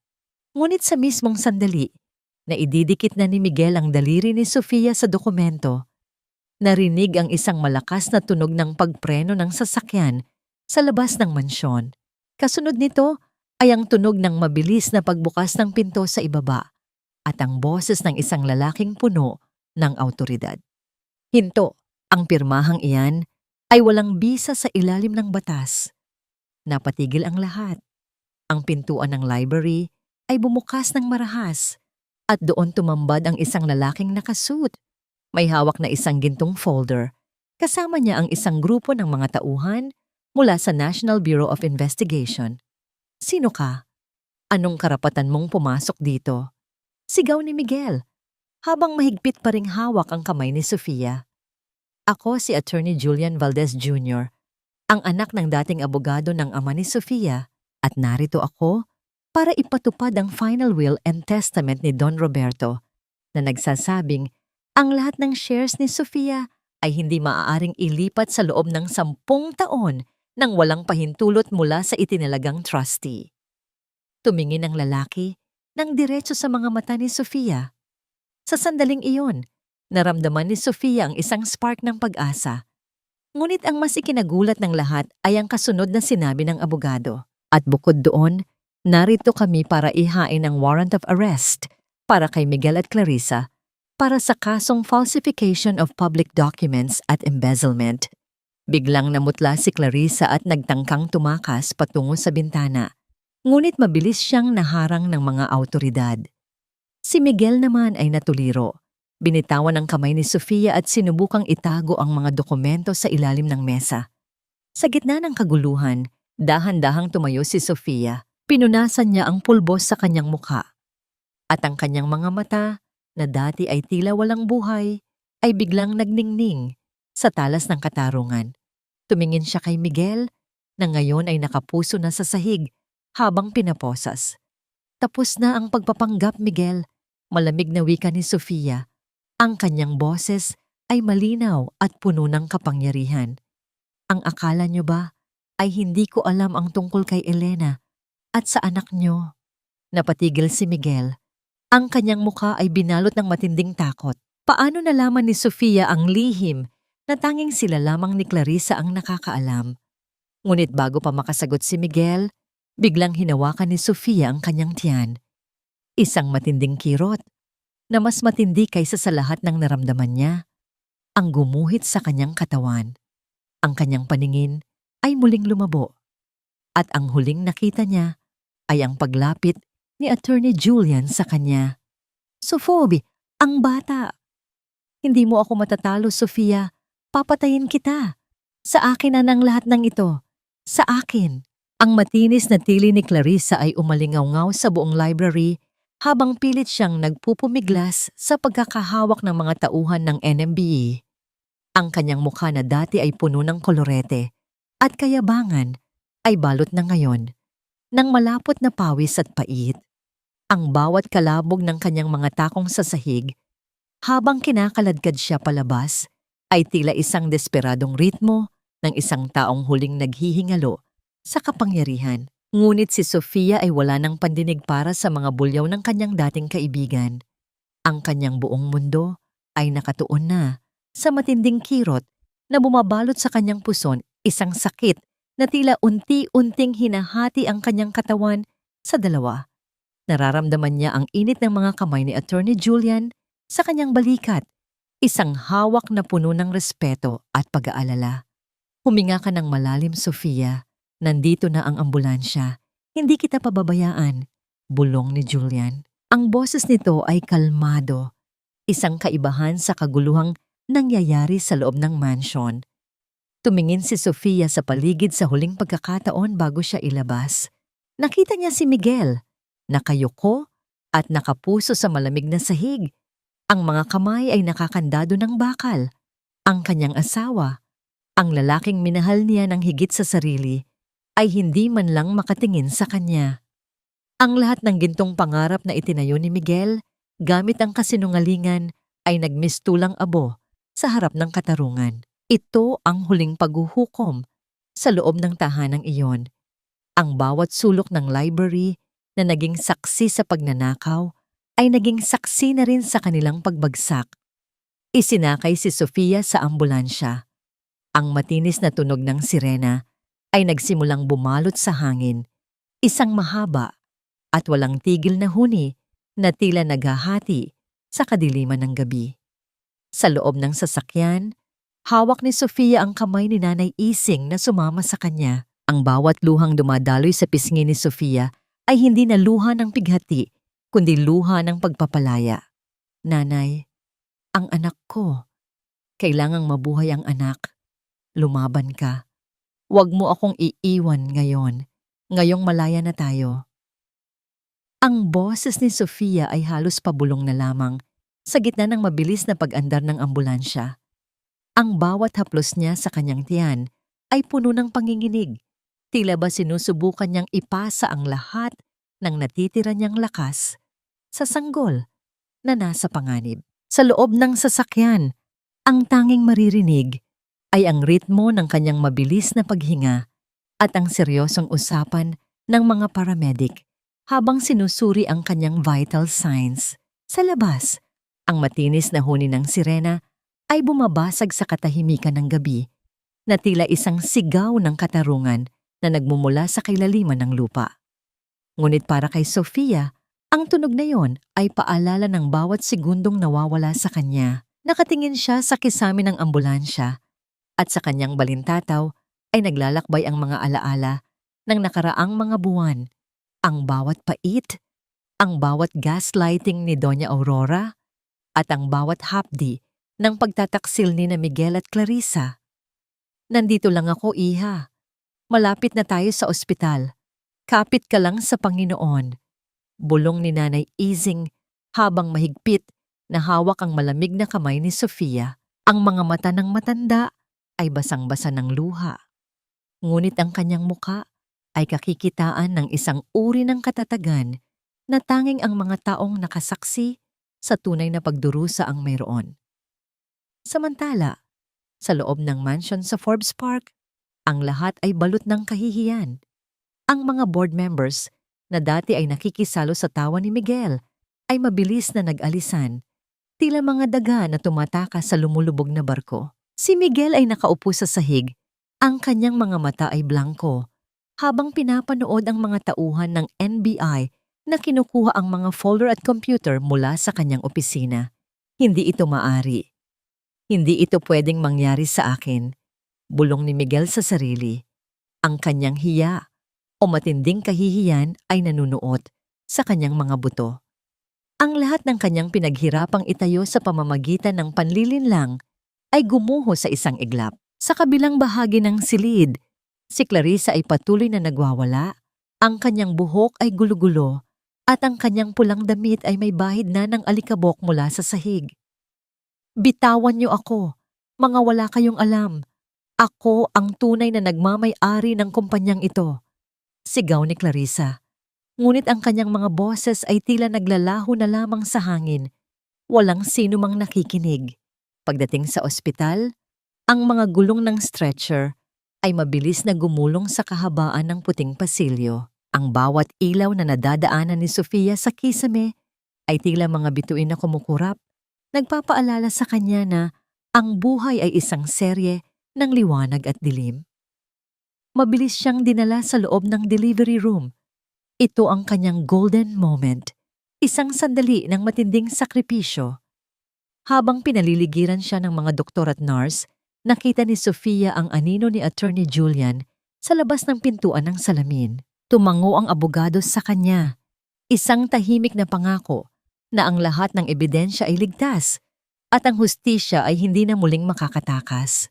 Sofia, kailangan mong umire. Ang bata, bumababa ang heartbeat niya. Utos ng doktor. Ang boses nito ay puno ng awtoridad at pangamba. Sa bawat sakit na nararamdaman ni Sofia, iniisip niya ang kanyang ama. Inaalala niya ang bawat turo nito tungkol sa dangal at katapatan. Para sa iyo, Papa. Para sa anak ko. Bulong niya sa gitna ng matinding hirap. Ipinikit niya ang kanyang mga mata at ibinuhos ang lahat ng kanyang pagkatao sa huling pagkakataon. Isang matagal at nakabibinging katahimikan ang bumalot sa silid pagkatapos ng huling sigaw ni Sofia. Ang mga doktor ay mabilis na kumikilos. Ang kanilang mga mukha ay seryoso. Wala siyang marinig na iyak. Ang kanyang puso ay tila tumigil sa pagtibok. Doktor, ang anak ko? Mahina niyang tanong. Ang kanyang boses ay puno ng desperasyon. Tumingin ang doktor sa kanya, isang tingin na puno ng pag-aalinlangan at lungkot. Sa labas ng delivery room, ang monitor ay nagpapakita ng isang linyang dahan-dahang nagiging patag. Sa gitna ng katahimikan, isang nurse ang mabilis na lumapit sa doktor at may ibinulong. Biglang nabuhayan ang lahat ng tao sa loob ng silid. Ngunit bago pa man malaman ni Sofia ang katotohanan, muling bumukas ang pinto ng silid at pumasok si Attorney Julian. Dala ang isang balita na hindi inaasahan ng sinuman. Sofia, kailangan mong malaman.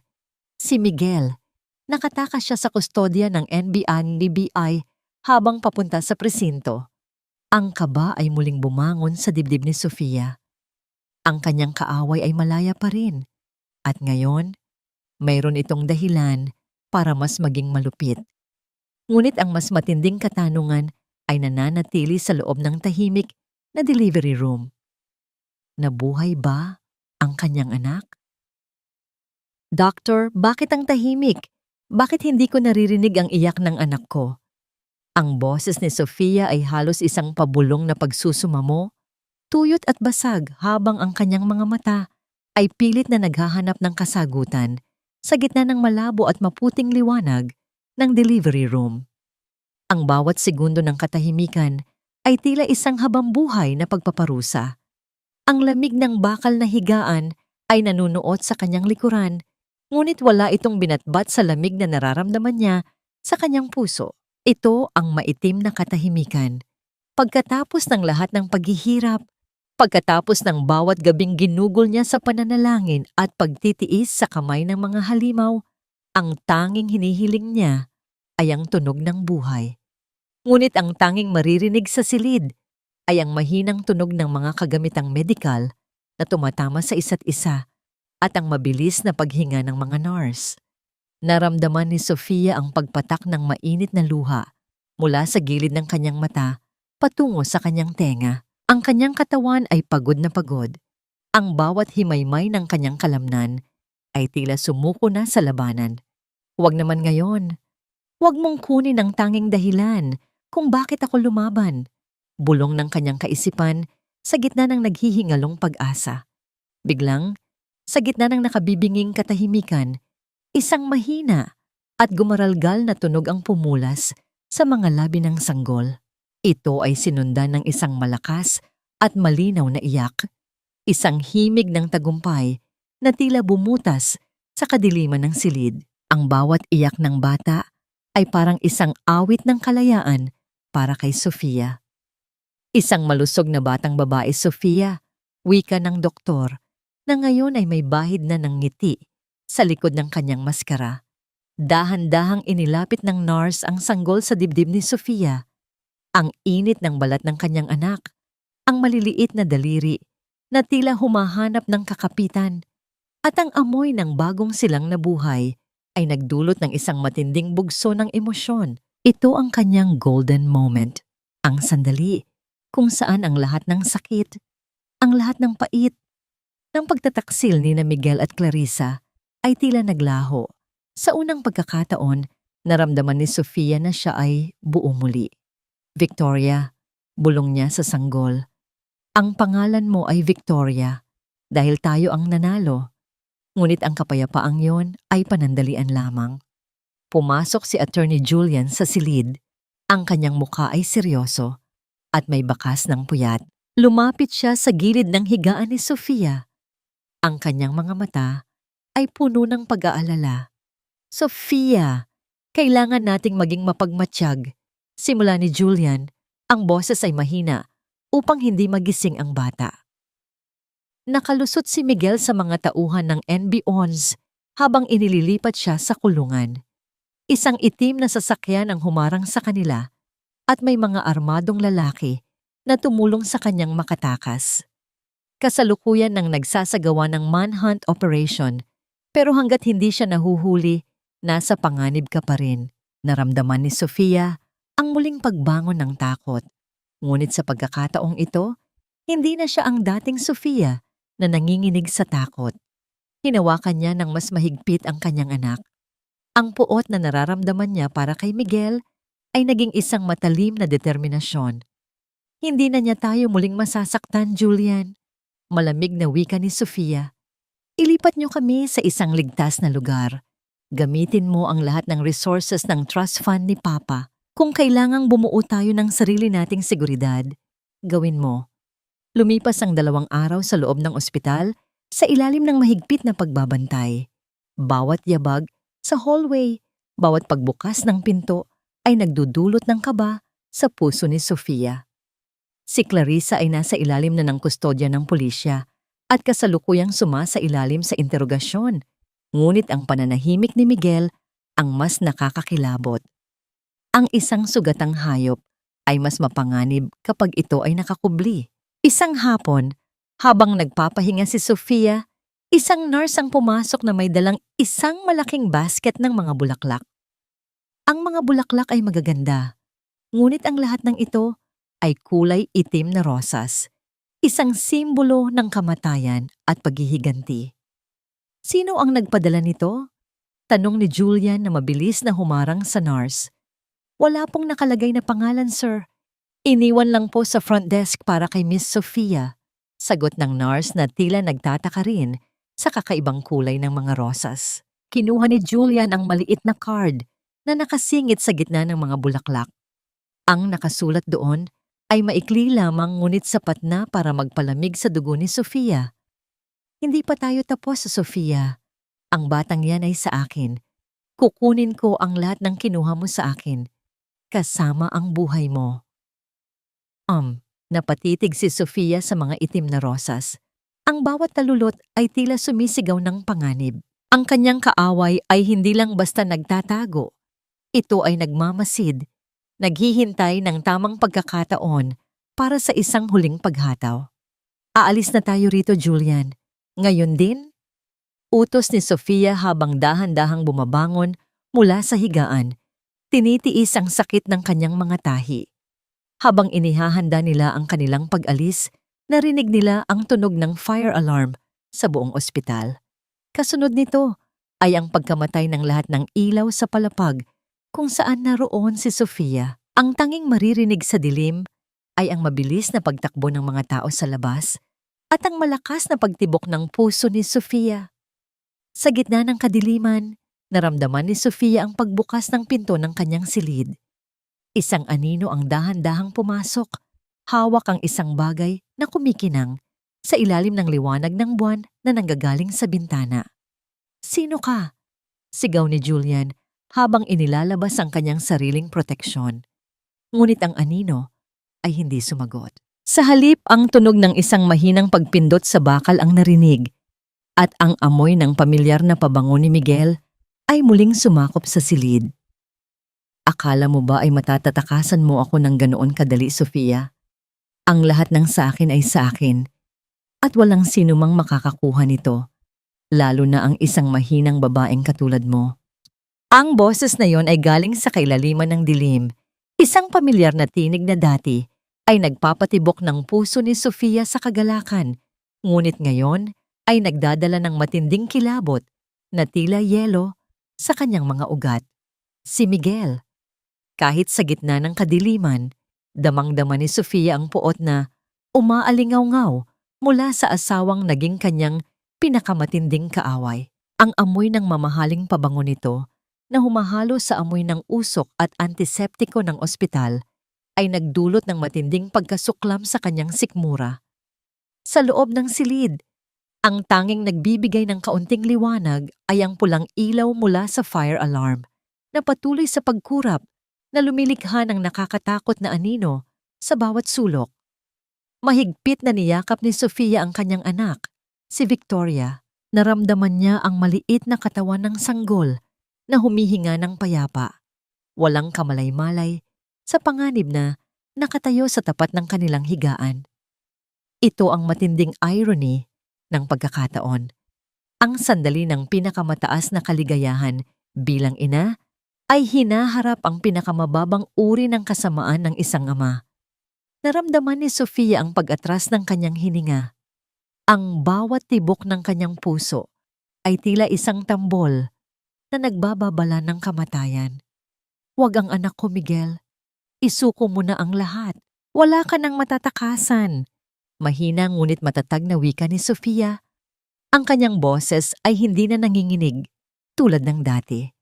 Ang takot ay nandoon, ngunit ang proteksyon para sa kanyang anak ay mas matimbang. "Tumahimik ka!" bulyaw ni Miguel. Naririnig ang mahinang tunog ng pagpihit ng isang bakal na bagay. Isang patalim na kumikinang sa tuwing tumatama ang pulang ilaw ng alarm. Ang batang yan, ang tanging alas ko. Para makuha ang trust fund, ibigay mo siya sa akin, Sofia, at baka hayaan kitang mabuhay. Biglang narinig ang tunog ng mabilis na paggalaw sa dilim. Si Attorney Julian, na kanina pa nakahanda, ay sumugod patungo sa direksyon ni Miguel. Ang tunog ng pagtama ng mga katawan sa sahig at ang pagbagsak ng mga kagamitang medikal ay umalingaw-ngaw sa buong silid. Maririnig ang mabibigat na paghinga at ang ungol ng sakit mula sa dalawang lalaking nagbubunyi sa sahig. "Julian!" sigaw ni Sofia, habang pilit niyang iginigit-git ang kanyang sarili sa dulo ng higaan. Itinatago ang sanggol sa likod ng kanyang katawan. Sa gitna ng kaguluhan, biglang bumukas ang mga ilaw sa buong palapag.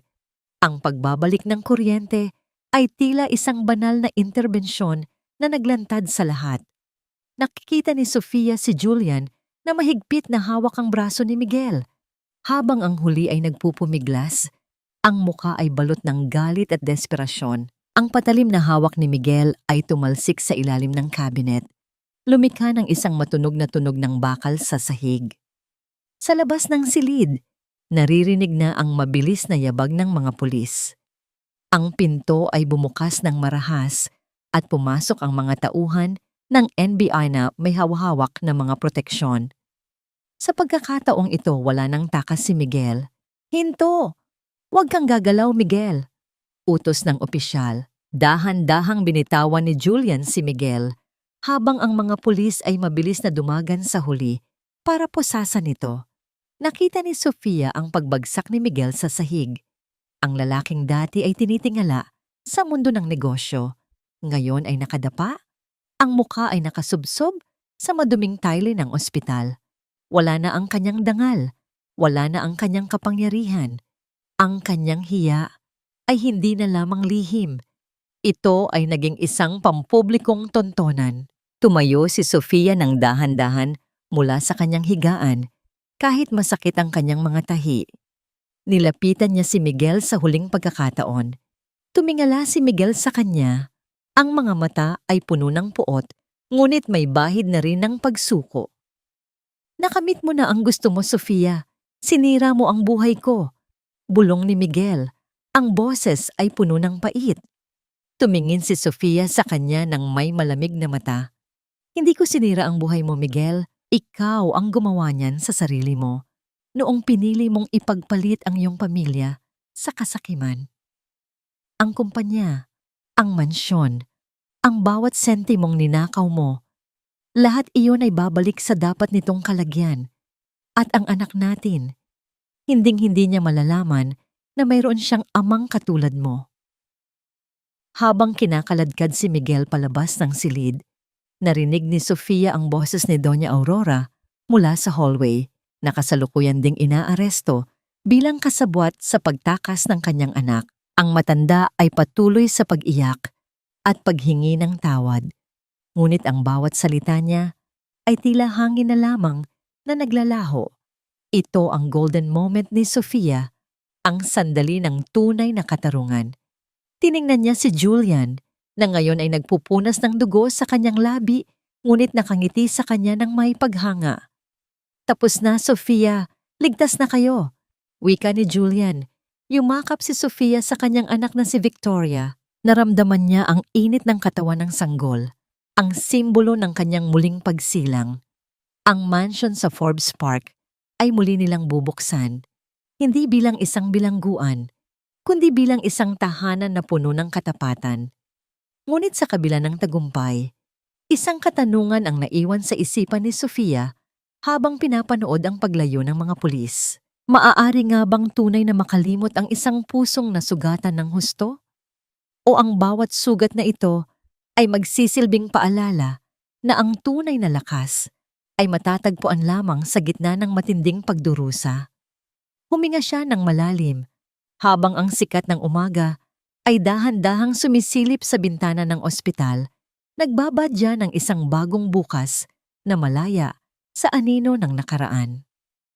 Isang taon na ang lumipas mula nang huling pumatak ang ulan ng pighati sa buhay ni Sofia. Ang mansion sa Forbes Park, na dati ay tila isang malamig na bilangguan, ay puno na ngayon ng halimuyak ng mga sariwang sampagwita at ang masiglang awit ng mga ibon sa labas ng bintana. Ang mga nakapakong kahoy sa mga bintana ay matagal nang kinalas at ang bawat silid ay binuksan upang papasukin ang sikat ng araw na nagdadala ng bagong pag-asa. Sa gitna ng malawak na hardin, nakaupo si Sofia sa isang puting bench. Pinapanood ang kanyang anak na si Victoria na dahan-dahang naglalakad sa damuhan. Ang bawat hakbang ng bata ay sinasabayan ng mahina at malutong na tawa. Isang tunog na tila musika sa pandinig ni Sofia na nagbubura sa lahat ng mapapait na alaala ng nakaraan. Ang kanyang muka ay wala na ang bakas ng kapaguran. Napalitan na ito ng isang uri ng kagandahan na nagmumula sa kailaliman ng isang pusong nakahanap ng kapayapaan. Victoria, dahan-dahan lang anak. Malamig na tawag ni Sofia. Ang kanyang boses ay puno ng pagmamahal. Ito ang kanyang golden moment, ang sandali ng ganap na paghilom. Sa bawat sulyap niya kay Victoria, nakikita niya ang katuparan ng kanyang mga pangarap. Ang kumpanya ng kanyang ama ay maunlad na sa ilalim ng kanyang pamumuno at ang tiwala ng mga board members ay muling nabuo dahil sa kanyang katapatan at talino. Hindi na siya ang Sofia na madaling malinlang. Siya ay isa ng reyna na marunong magtanggol sa kanyang kaharian. Lumapit si Attorney Julian sa kanya. Dala ang 2 baso ng malamig na iced tea. Ang abogado ay naging matalik niyang kaibigan at katuwang sa pag-aayos ng lahat ng gusot na iniwan ni Miguel. Nakatingin din si Julian kay Victoria ng may paghanga. Nabalitaan ko ang tungkol kay Miguel at Clarissa, Sofia. Panimula ni Julian, ang boses ay seryoso ngunit kalmado. Ang hatol ay pinal na. 10 taong pagkakakulong para sa falsification at embezzlement. Si Doña Aurora naman ay nananatili sa isang maliit na paupahan sa probinsya. Iniwan ang lahat ng kanyang mga kaibigan sa alta sosyedad dahil sa matinding kahihiyan. Huminga ng malalim si Sofia. Ang hiya na sinapit ng kanyang mga kaaway ay sapat na kabayaran para sa lahat ng luha at sakit na idinulot nila. Wala siyang nararamdamang galit, wala ring kagalakan sa kanilang paghihirap. Ang tanging nararamdaman niya ay isang malalim na katahimikan. Napatawad mo na ba sila, Sofia? Tanong ni Julian habang nakatingin sa malayo. Ang pagpapatawad ay hindi para sa kanila, Julian. Sagot ni Sofia, ang kanyang mga mata ay nananatiling nakatuon kay Victoria. Pinatawad ko sila para sa sarili ko, upang ang puso ko ay hindi na muling mabigatan ng puot. Pero ang pagkalimot, ibang usapan niyon. Ang mga pilat na iniwan nila ay mananatiling paalala na ako ay isang survivor. Dahan-dahang tumayo si Sofia at lumakad patungo sa gitna ng hardin, kung saan nakatirik ang isang maliit na altar para sa kanyang ama. Inilapag niya ang isang puting rosas sa paanan ng larawan ni Don Roberto. Sa kanyang isipan, naririnig niya ang boses ng kanyang ama na nagsasabing proud ito sa kanya. Salamat, Papa. Pinrotektahan mo kami hanggang sa huli. Bulong niya sa hangin. Ang aral na iniwan ng kanyang paglalakbay ay malinaw. Ang pag-ibig ay hindi dapat maging dahilan ng pagkabulag. At ang tunay na lakas ay matatagpuan sa pagsisikap na bumangon mula sa pagkakalugmok. Ang bawat babae ay may kapangyarihang baguhin ang kanyang tadhana, basta't mayroon siyang tapang na harapin ang katotohanan. Habang lumulubog ang araw at nagbibigay ng kulay kahel na liwanag sa buong mansyon, kinuha ni Sofia si Victoria at binuhat ito ng mahigpit. Ang maliliit na kamay ng bata ay humawak sa kanyang pisngi, isang hawak na puno ng tiwala at kaligtasan. Handa na tayo, anak, wika ni Sofia habang naglalakad pabalik sa loob ng bahay. Handa na tayong sumalubong sa bukas na wala ng anino ng kahapon. Ang tunog ng pagsasara ng pinto ng mansyon ay hindi na tunog ng isang bilangguan. Ito ay ang tunog ng isang tahanang handa nang lumikha ng mga bagong alaala. Mga alaalang puno ng katotohanan, dangal, at walang hanggang pagmamahal.